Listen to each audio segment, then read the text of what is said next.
So today I started a fast, and God has been prompting me to speak to people, as I've said to you guys before. And some days I'm really bold about it. Some days I'm just like, they don't really look like they want to talk, Jesus. So can we skip? He's like, no. So this one person was on the bus, and she was right across from me. And she just kind of kept staring and falling asleep, and staring and falling asleep, like in another direction. And well, it's gone now. And she started to ask me questions, I guess, about where we're going on the bus. She's like, "Hey, is this going downtown, or is this going wherever?"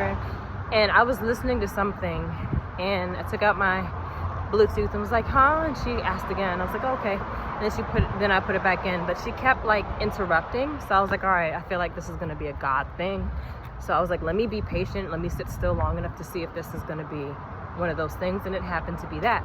Then he said, remember what's in your bag. And there's like a little booklet that gives people scriptures based upon their situations and what it could be connected to. So if you're going through, like, I don't know, if you're going through stress, whatever the case may be, it'll pull up Psalms for you. So in this moment, God just told me to write on the back, Jesus loves you. Or I'm sorry, you are loved. And then put Jesus, of course, on the bottom. And it's something simple.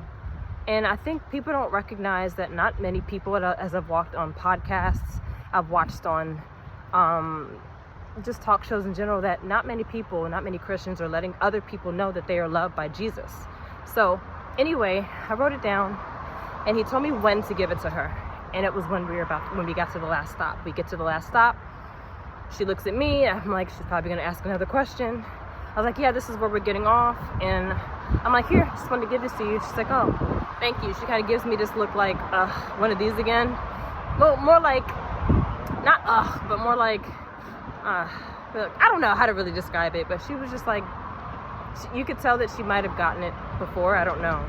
And as we're walking, she's following because she's trying to figure out where we're going.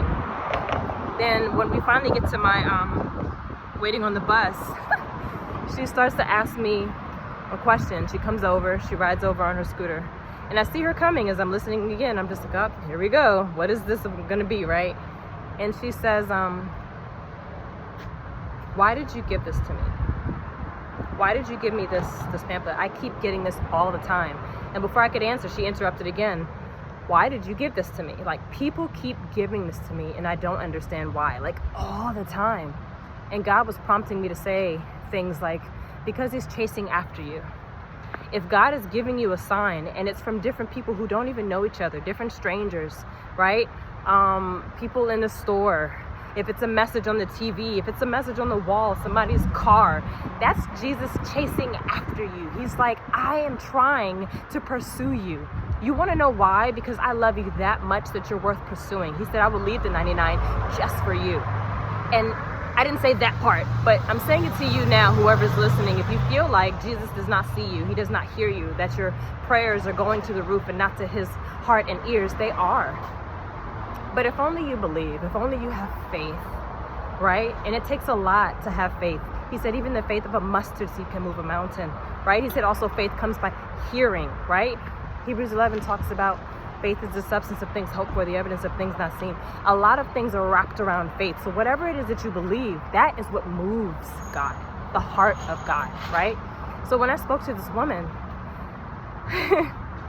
she began to cry.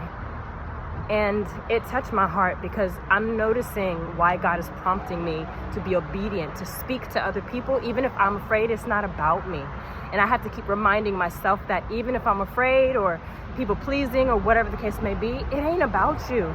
If God is prompting you to say something to somebody as simple as it is, you look beautiful. Your hair is great today. You are loved. Do you know that you're important? That you matter to God?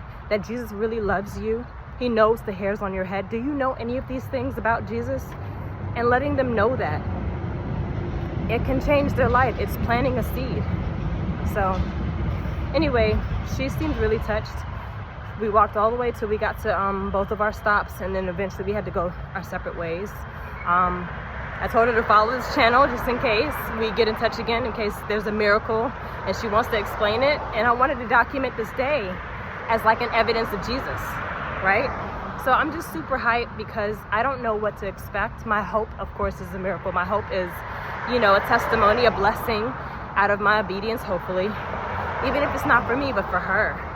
And I pray that her life is forever changed because of the conversation and because of what God is calling all of us to do, that their lives are changed, whoever it's attached to. So yeah, that's all. I just wanted to share that, how it happened this morning and how God is just using people to evangelize and to minister in whatever form or fashion, whatever their giftings and talents are, and just to be obedient. Sometimes it's hard, I'm not gonna lie. We assume we know more than God, and we're not trying to be God, but we are when we say no and we do our own thing, right? So anyway,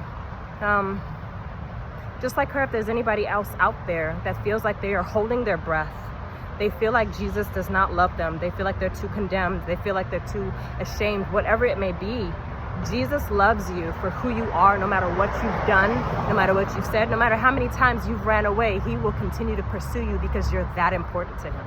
You're that important to him. So stop holding your breath and assuming that his presence isn't where you need to be. And just breathe. Have a good one.